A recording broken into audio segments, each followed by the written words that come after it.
crime and criminal justice system. Introduction. Many proposals for reducing crime seek to reform the criminal justice system by redefining the kinds of behavior over which the law should have jurisdiction, or by changing the way that the police, courts, and prisons operate.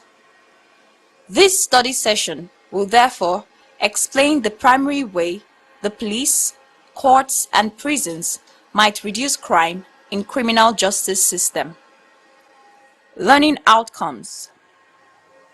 After you have studied this study session, you should be able to 1. Explain the ways by which the police can reduce crime. 2. Discuss the functions of courts in criminal justice system. 3. Point out how crime rates is linked to imprisonment. The police. There are some factors that help the police to reduce crime in the cities. These include 1. Size of the police force. 2. Risk of arrest. And 3. Police patrol tactics. There is little evidence that increasing the resources or the numbers of the police will significantly reduce crime. For instance, large variations in the number of police officers per capita may affect crime rates in certain situations. Police saturation of an area sometimes occurs for a short time and it can reduce crime, but this policy is not feasible over the long run. Sherman, 1986. According to Martin and Sherman, 1986, therefore, crime might be reduced if the police established better relationships with the community and increased public trust so that more crimes were reported. Politicians and the public commonly assume that the police deter crime through arrest, even though the rate at which the police solve crimes is quite low. Even though arrest rates are higher for violent crimes than for property crimes, violent offenses are probably harder to deter because they are often expressive in nature and occur in private settings to which the police have little access. Can the police deter crime by increasing the risk of arrest? Some researchers found that the more the crimes the police solve, the fewer crimes of that sort there are. Yu and Liska, 1993. In the same vein, Greenberg and Kessler, 1982, found that there is no consistent evidence that higher clearance rates reduce crime rates.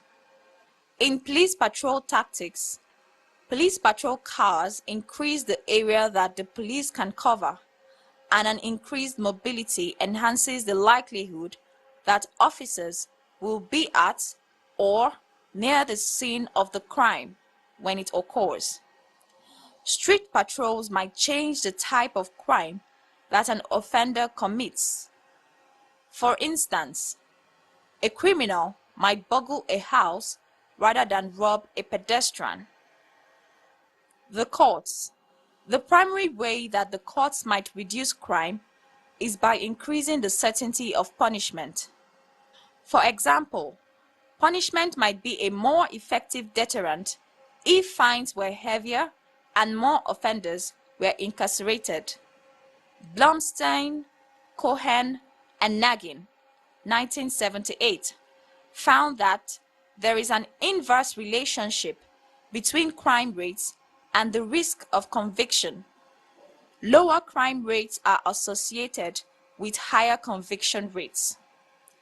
For instance, a high crime rate would reduce the risk of conviction if prosecutors drop cases because they lack the resources to bring all suspects to trial, or if they lose cases because of hasty preparation. The prisons. Crime rates are inversely related to the risk of imprisonment, with crime being more common when there is less threat of incarceration.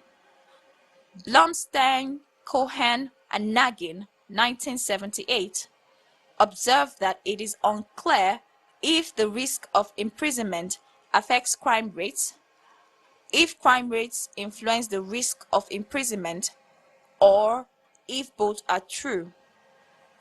However, because there is no compelling evidence that incarceration reduces crime through rehabilitation, some criminologists have argued that prison sentences should be based on the principles of just deserts. Offenders who seem unlikely to commit more crimes might be left in the community, where they can maintain ties to their families and jobs. But leaving offenders in the community continues to expose them to the influences that led them to break the law in the first place. Study session summary. In this study session, we discussed the 3 general recommendations for reducing crime and changing the criminal justice system. These are the police, courts, and prison in criminal justice system. The number of police officers in a city does not make much difference in its crime rate, but the kind of action the police take might make a difference. The courts, on the other hand, might curb crime by increasing the certainty of punishment. It is not clear that this can be done within the constraints of existing constitutional rights. That ends study session 5. Thank you for listening.